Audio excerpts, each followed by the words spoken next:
Well, why don't I go ahead and just introduce myself? I think people will be coming in, but why don't we get started? For those that are here and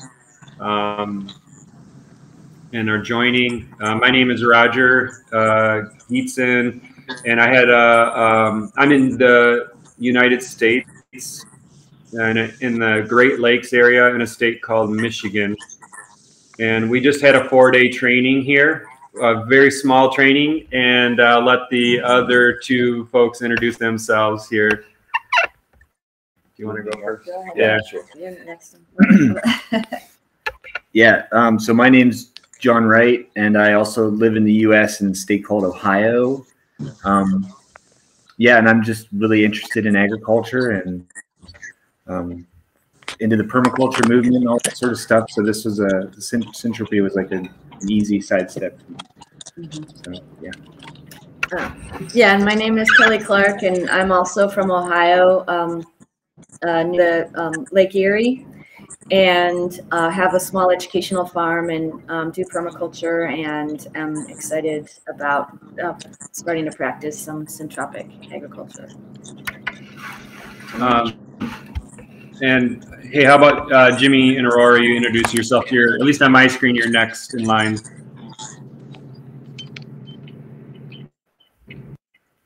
Hello, everyone. I'm Aurora. Right now, I find myself in the south of France, where our new project is. But I'm originally from Romania, but I grew up in Italy. And in Romania, we planted 2 years ago our first syntropic experiment on my grandparents' land, and that's how we learn from experience. And yeah, now we are in the south of France to be closer a bit to Jimmy's family, and we're planting here in the Mediterranean climate. You want to say anything? No, that's pretty good. I'm Jimmy, and yeah, planting the same things as Aurora. There was somebody was there. And Ben, do you want to introduce yourself? Yeah, I'm Ben Sinderman. I'm located in South Carolina in the United States. Permaculture practitioner down here, just getting into Syntropics, really interested in the temperate application of it. So. And how about GFP is nobody? That's a recording computer I have. Josipa, do you want to introduce yourself? Hello, everyone. I'm Josipa, and I live in Denmark, originally from Bosnia, and I also spent some of my youth in the US. So I really like to hear the US accents, because I miss the US. So hello.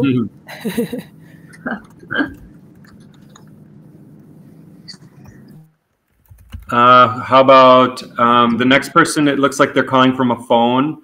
Doesn't have a number though. I'll try. I am calling from a phone. Edward, I live in North Carolina. Have 40-acre early succession farm. Was cotton and tobacco back in the day. Poorly farmed, but poor people in poor times, and have been doing a lot of restoration on it. Have done permaculture, have had permaculture courses here in the past, and kind of interested in learning more. Great. And Martin, the next person, is messaging me and is having a technical problem getting the microphone unmuted.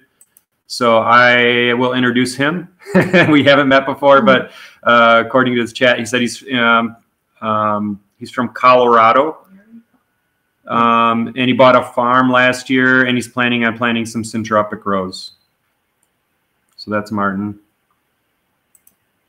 And my thing is blocking the name. Who's next there? Lucas, can you introduce yourself? Yeah, hello everybody. I'm Lucas from France. I have created 6 months ago an association willing to contribute and make some research about syntropic agroforestry agriculture in temperate climate. And actually, right now I'm doing a bike trip around France of all the Syntropic farm in France. So normally I will be in Jimmy and Aurora places at the end of the summer. So nice to see them here. And Abe, how about you introduce yourself? Yeah, hi, my name's Abe. I am from Missoula, Montana. Been doing permaculture stuff for a long time, and I have a tree nursery business. So I sell trees to lots of people. And it's great. I get to meet lots of people who are planting really cool orchards and just talk to people about trees and agroforestry all the time. I'm obsessed with it. I love it. You're in good company. And John Eric. Yeah, can you hear me? Yes. Yeah.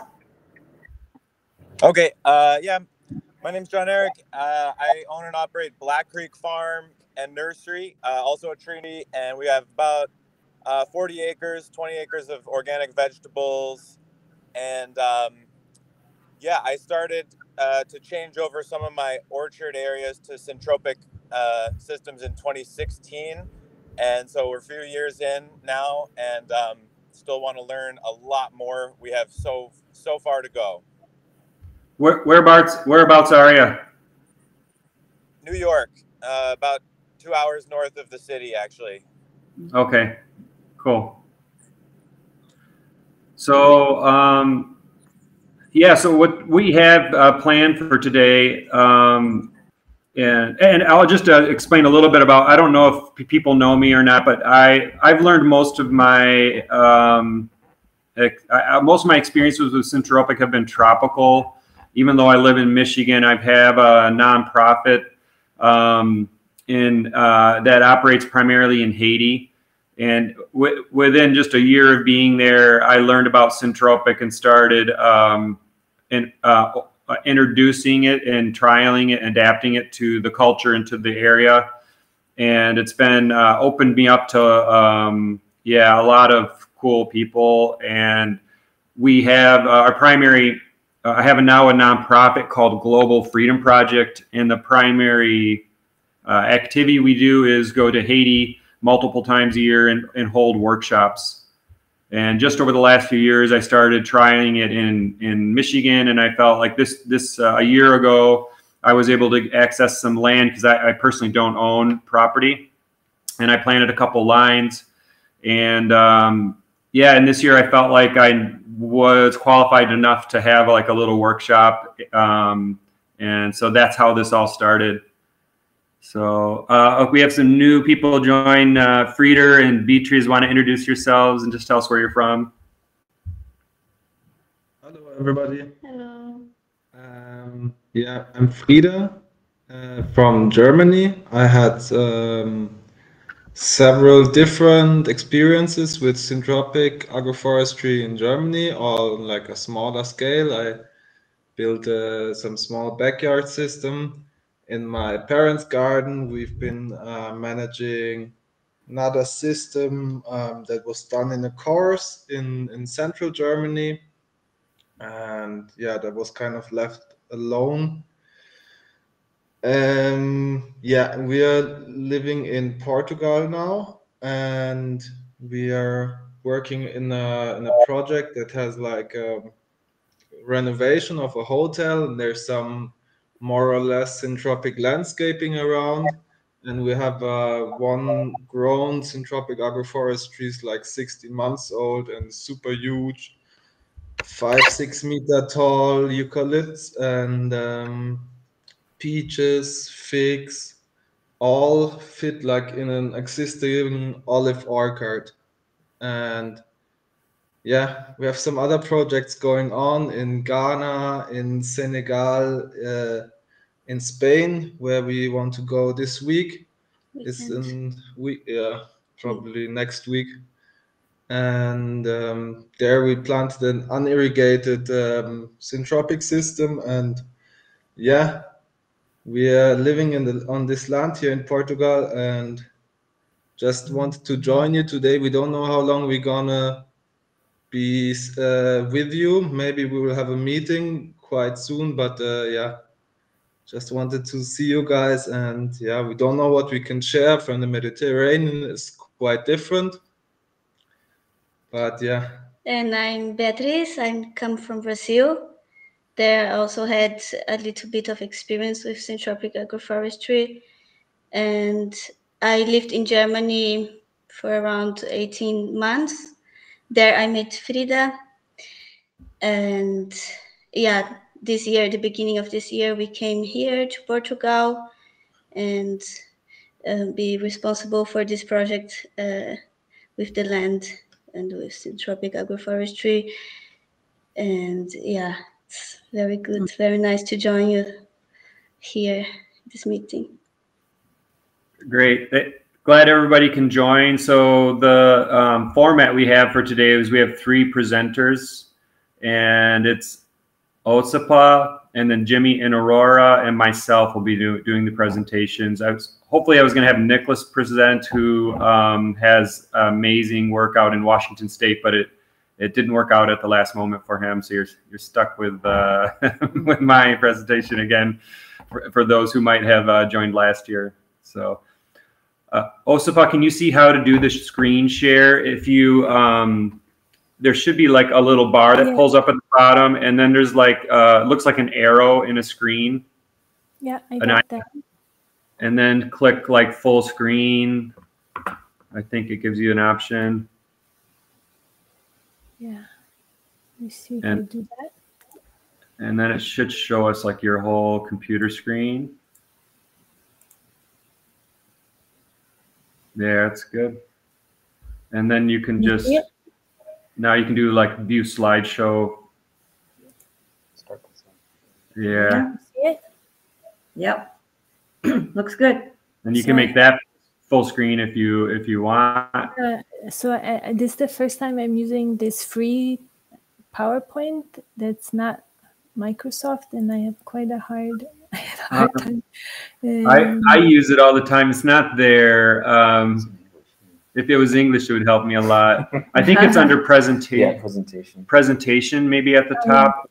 Function. Yes. Oh yeah, and then there you go. Click that first option.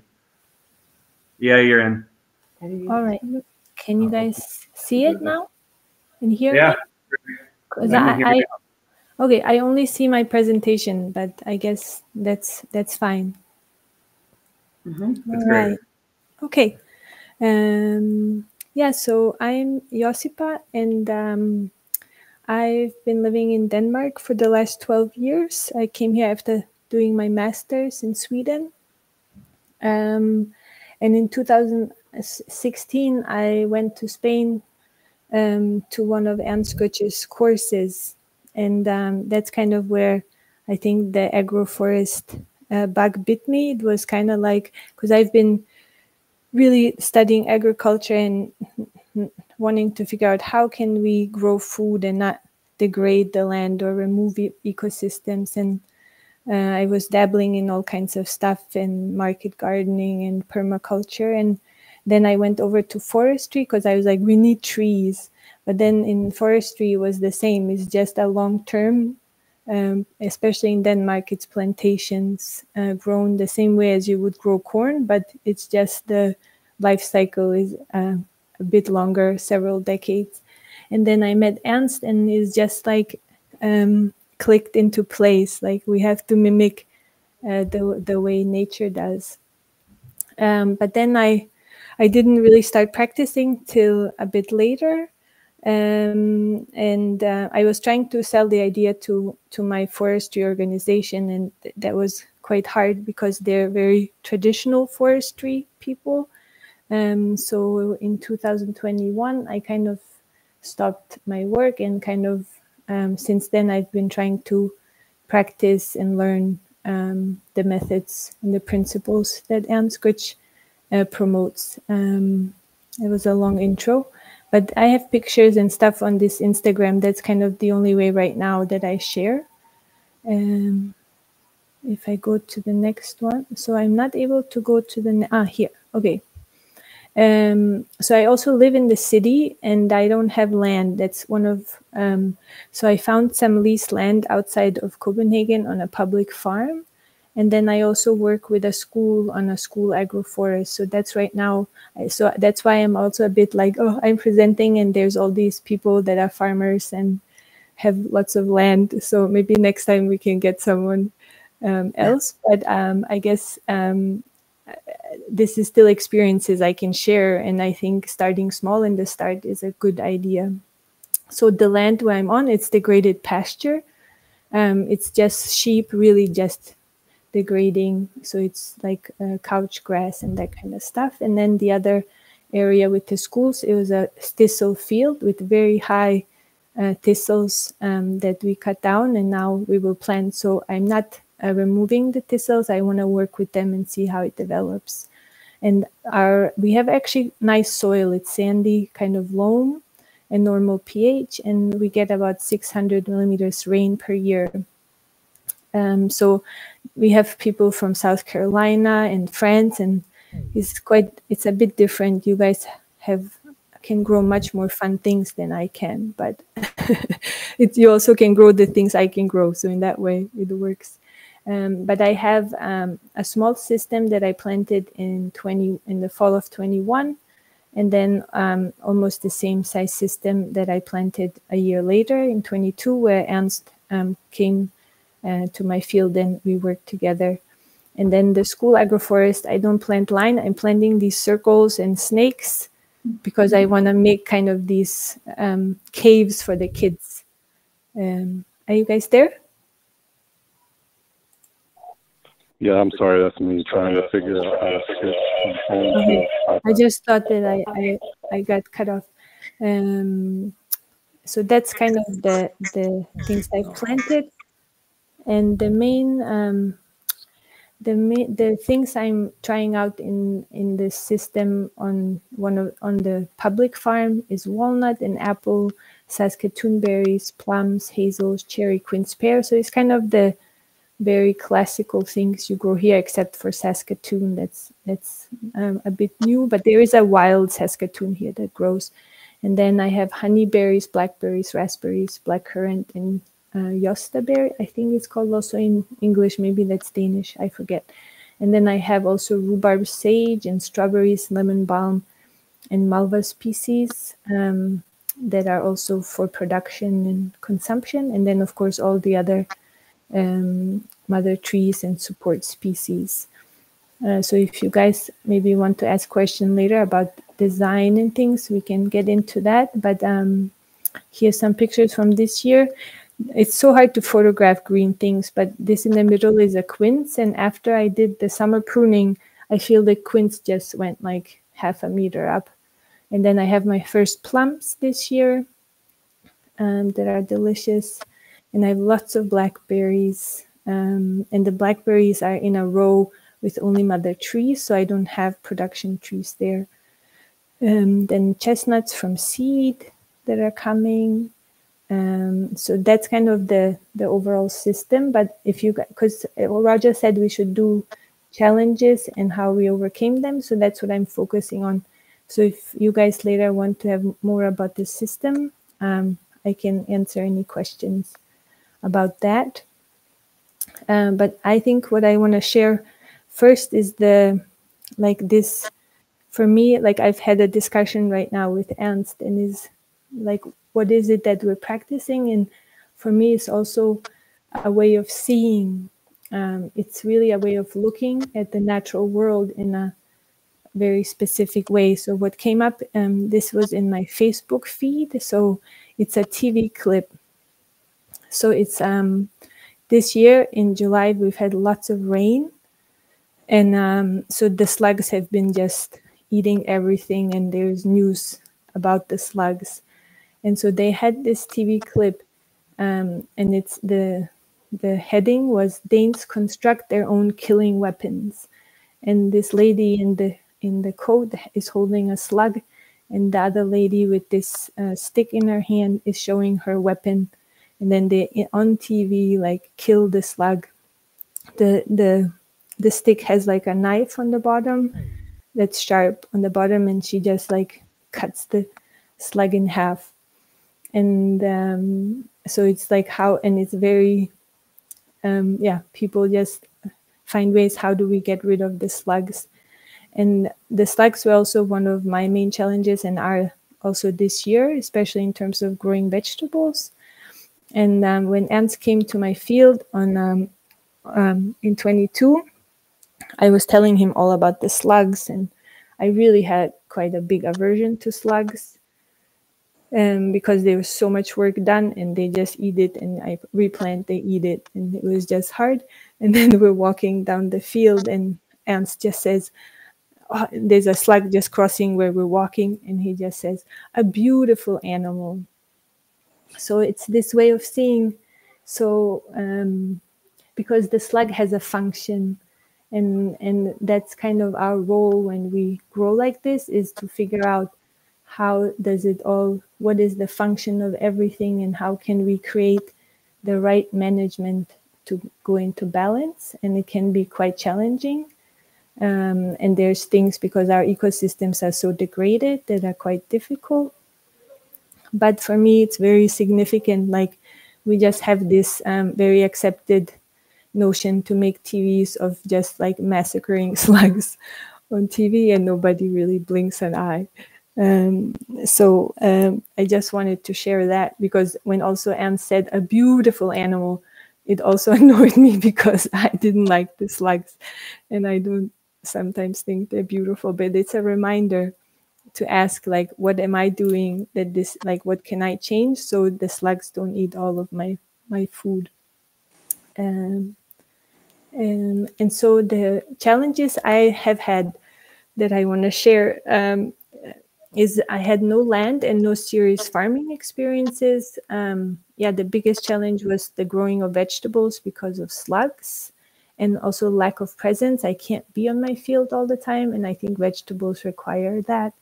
In the start, making the system, I did not have enough in situ biomass to cover soil. And then, my challenge is right now I don't have enough time. I have 2 small kids. And then how to live. Like, I really would like to live from practicing successional agroforestry. And then I think fear was also one of my challenges to overcome. So how I did that is because I don't have land, I kind of just went out and found places. So now I have 3 sites of this public farm, and I have a family farm where I can implement a bigger project on 3 hectares. And then I have this school project that's on a public-private land development project that's also about 2 hectares that can really turn into this public agroforest that I'm hoping. And then farming, like, if experience in farming, I think you just have to start where you are, and sometimes unlearning is harder. Like, I've done a lot of vegetable gardening and things, and planting trees, and I could see in myself I had to overcome how I was doing it. Like, this whole thing of density just blows your mind. If you think you're planting dense, you need to plant denser. So that was one of the things, like, just more and more and more. It can never be enough. And it's much easier to take stuff out than to have to fill gaps when you build the system. And then I feel that in this method is like, you have to know how to grow vegetables and graft trees and prune trees and manage berries and all this stuff that actually, if you think about it, there's like 10 different professions almost in it. So I just like kind of learn as I go. And in the start, like, I would worry, like, how I don't know anything, how you do this or that. And then it was like, okay, don't worry about how to do things that are in the future. So first worry about, okay, now I have to grow the vegetables or collect seeds. So get into that, and then worry about the future steps, management steps, when they come. And then, it's really important. I think my learning for me is really like, you have to drop concepts that you know, and then there is no recipe. Like, I can give you all the designs I've made or how to put things, but if I don't understand why it's done, then it's very difficult. So it's really important for me to use observation and apply the principles, like read them again and be like, so this does make sense if it's like that. So that was the first challenge. Yeah, the slugs we've talked about. So my learnings, what I'm thinking, I haven't done it, but the way when I planted the first time, I prepared the soil, and then I planted everything and I covered with wood chips and grass. So there was a lot of mulch, which was really nice. But I'm thinking the next time I would prepare the bed as market gardeners. Then you can use, for example, in Denmark, you can get free like compost, which is of no use as far as compost. It's just dead because it's so heated, but it mulches the soil, but it's just black. So it still covers the soil, but maybe it's a bit easier in terms of managing the vegetables and maybe reducing the slugs. But still, I think there is so much, because I don't want to get rid of the grass in between. So the grass also has to be managed. And then I actually found this garden here in the city that has these plants from a person called Hildegard von Bingen, which Ernst talks about, and she's this like abbot, but the female version. And she has a lot of healing plants, and this garden had her healing plants, and most of them are just giant biomass plants. So I am going there all the time now collecting seeds. And I think these plants can be like kind of the first placenta to improve the soil a bit, and then also do the vegetables. And I talked to Ernst about this, and he said, yes, what cures us cures the soil. So definitely for me, nutrition in soil is missing, because it's not just like, oh, the slugs eat the vegetables. Like the first 2 seasons, the slugs didn't touch my garlic, and this 3rd season, they ate all the garlic. So, and I think it's because I also saved the cloves, so it's a 3rd generation clone. So this also shows me, okay, the slugs don't just go and eat my vegetables. There's also how nutritious are the plants, because slugs' function is to clean up. And yeah, the old grass around my field is basically has a lot of just a perfect habitat for slugs. So that staying on top of cutting the grass around my field is one thing I have to do. And planting times is one of the things that Ernst recommends, is like you have to plant earlier than before they come in the spring, but I haven't figured that out. But the main thing is, this is a slug example, maybe you guys don't have slug problems, maybe you do, but you have to figure out management instead of thinking, oh, the slug is the bad guy, because that's the mindset, I think, where we get into fighting things, and that's quite hard. But there's things that are hard, like, deer here. So sometimes it is just like build a fence.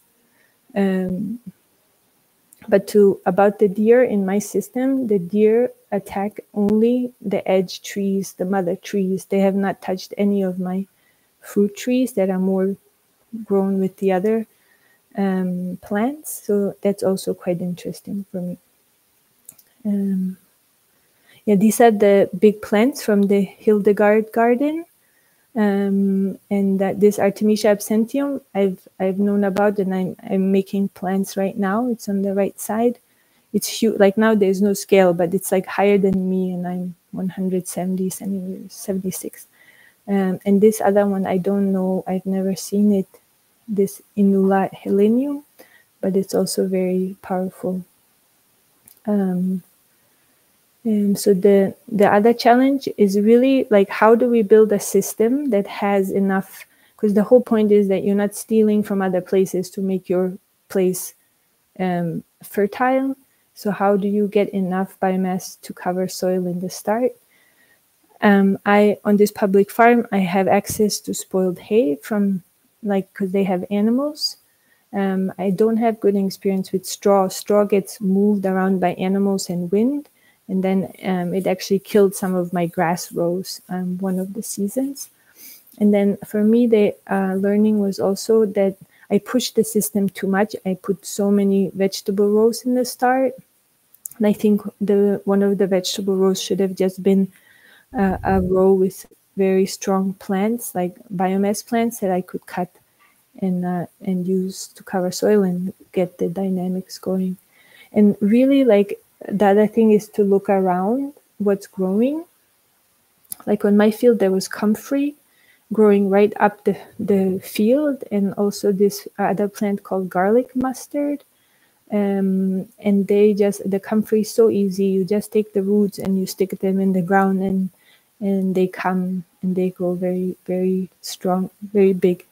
So I think it's really important to look around and know your field, and that will tell you, like, oh, what can I use? And right now I'm also experimenting with kind of different rows to put more rows that are just for harvesting, like just for cutting, so that you have photosynthesis going and big biomass pumping carbon in the soil, covering the soil. And then, yeah, I have the challenge of not enough time. And I think what I would recommend is, like, to plan according to how much time you have. It takes, like, it's a very high, if you do it manually and you do the high density, it takes time, and it feels better to have a smaller, well-managed system than a big one that you don't. Right now, I'm falling behind. I have one row that had the most beautiful, all the tree seeds sprouted, and then I just haven't been able to go and manage, and it's completely overgrown with grass. So I have to, like, go and pull the grass without pulling the tree seedlings. So, and yeah, I think if you have a farm and have something going on in the farm, I've also heard, like Ernst has also said this, he's seen it a lot. If farmers already have something and they like Syntropics, then they make a side system. Then you won't get time to go and manage the new system. So I think it's better to kind of try to see how can I integrate some of the principles, or slowly kind of switch over, because it's a spectrum. Like, if you have something already, you can make it go towards a more complex system. And how to live from practicing, I would love also to hear others. So after 3 years of kind of learning and practicing, I started my own business, mainly so I could be part of, it started because I was asked to be part of a couple of EU projects, and I couldn't be a private person. And I've sold like garlic and rhubarb from my system. And just to say, like, rhubarb here, I don't know how popular it is other places, but it's quite popular here for jams and sauces. And 36 plants made 200 kilo rhubarb. So that's a lot, I feel. And then I have a school project that I'm doing with kids from 4th grade and 8th grade. And I'm part of 2 EU project applications. And if they go through, then it will be quite nice. Then I will have a salary. And I'm trying to do courses now for the first time on my own land and another affiliated farm. So I would like to keep practicing and not just making new places, but actually whoever I do a course with, I like to have a follow-up. And all the things also with the school, I said I cannot do it unless there is a follow-up management thing to ensure that it just doesn't get planted. And then, because if you don't manage, it will just not work. And also I have this dream of like having some kind of investment and having a community-owned agroforest. And then I really want to do a Saskatoon elderberry and chestnut production system. And that's why it's really nice in this group. We were talking about elderberry and how to sprout and everything. So I'm going to try to actually just put like the berries, like how they come on this umbrella, you know, many berries together. I will just put those dried down in my soil and see what happens. So I'll share that because other people are trying other stuff.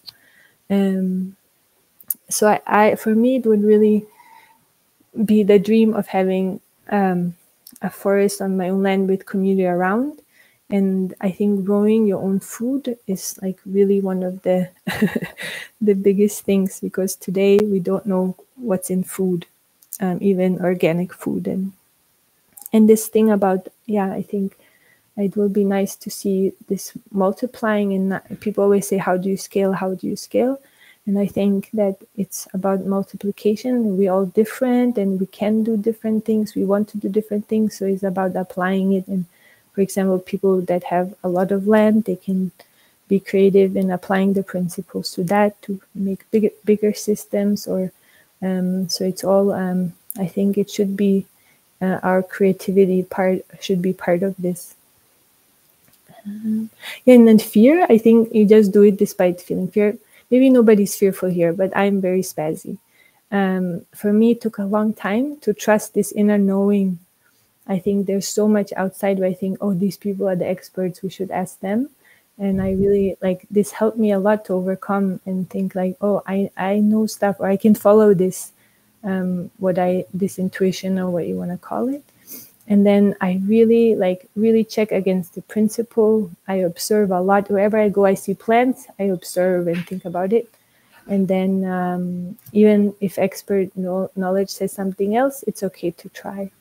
And I would also say that starting small, sooner rather than later. And it's really helped me to experiment myself and draw my own conclusions and improve on them.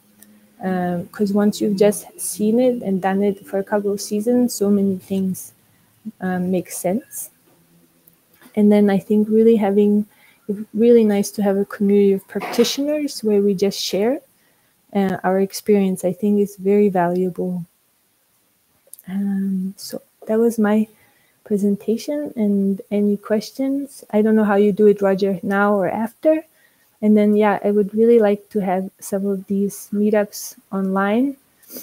And we could invite some people. I feel like whoever has done it the longest has the most experience. And then, or we could have topics that we cover. So that would be a really cool thing. So thank you for listening. Did I talk a long time? I'm sorry, I didn't time myself. It's perfect. It's perfect. Thank you so much, Josipa. And yeah, I think questions are best now. Yeah. So people, if anybody has any questions, go ahead and ask. Okay, now I stopped sharing, right? You can see perfect. me. It's perfect. I could ask a question. I'm sure this would be a longer topic, but I am curious about the circular installations, because I'm in a similar situation. I don't like the lines, and I want to do something that's maybe a little more interesting and also aesthetic, because I want to put this in my front lawn. Mm-hmm. Yeah, I think it's so funny with these lines. I find my agroforest with lines super aesthetic. I find it so beautiful, and I think in the long term you won't see these lines because things will like shift, and as the trees grow, like in my system I also have a cherry tree from seed that's totally misplaced by a bird and it wasn't me, I don't think. And so that tree I will manage after that tree. So I think these lines are just very much in the start, and they make management just much easier and faster. Yeah. But I can super fast because the idea was like to create like kind of living caves for the kids. So all I did is just design a circle, and it's like it's very small, like the circumference is 16 meters, and then it's the same. You just like plant it as you would a line. And then I have ligusta. I don't know what the English word, but it's this hedge that's always green in the very middle. And then I will have berries on the side. So the idea is that it always kind of is green, or mostly like really has this effect. And then I will also see how does the light affect because it's a circle, but it's just kind of with kids and playing. And then the snake is just like, you know, like a snake. So I think you can do it all. It doesn't, like, of course it will affect like how the light hits things, but if it's not like for production or something, it's fun. But it does take longer. Even designing the circle, I had to really go dig deep in the geometry from school, like to make it and how to place things. But it's quite fun. So I think you can do anything. And I mean, originally ants did the islands, but if you observe in nature, it's more of a, you know, like it concentrates in a small spot and grows. So you can do islands or like, you know, waves. Anything is possible, especially if you're just trying out and there's no like production at stake. But anything like the lines just make it more efficient in terms of managing it. And I think they're beautiful. But I've heard this so much. I'm working also with this lady and that is like managing, like is the boss of this project. And he's like, I want it aesthetic and I don't want lines. I'm like, but lines are aesthetic. So it's just different eyes. How do you see it? Thank you. Anybody else have any questions for Josipa? So if you guys don't mind, I'm recording this and I'm going to go and stop the recording and then restart it so I don't have these super long files. There's probably a better way to do it, but I'm not super tech at this. And I thought this might be a good opportunity if people have to get up and go to the bathroom or get a glass of water, or if you want to talk between each other, to go ahead and do that. And before I do stop this, I want people to know, I don't know if one of the things Josipa mentioned is having a community. And there are 2 resources right now that we have. And most of you probably came from 1 or 2 of them because that's where I posted the link for this. But you might not know about the other one. So there's a Facebook page called Temperate Syntropic Agriculture, I think. Agroforestry. You'll find it there. It's like kind of the only one with temperate in it. And we have a lot of people who've joined and it's fairly active. And then there's also a WhatsApp group. And the WhatsApp group, it's really for people who have some knowledge and experience to share. I think anybody can join, but just be mindful. It's, you know, it's not a place to ask kind of basic questions about the principles and stuff. And the reason is because this touches on why probably none of the presenters today are like big operation farmers.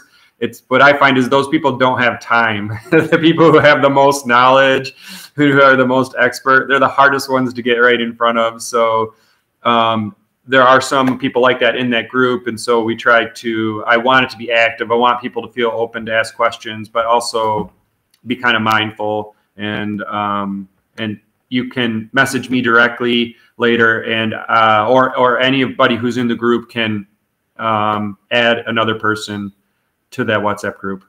Okay. So I'm going to run and do a quick stop. If people need to use a bathroom, it's a good time. And then we'll start up. Maybe Jimmy and Aurora, you could present next in 5 minutes, 2 minutes.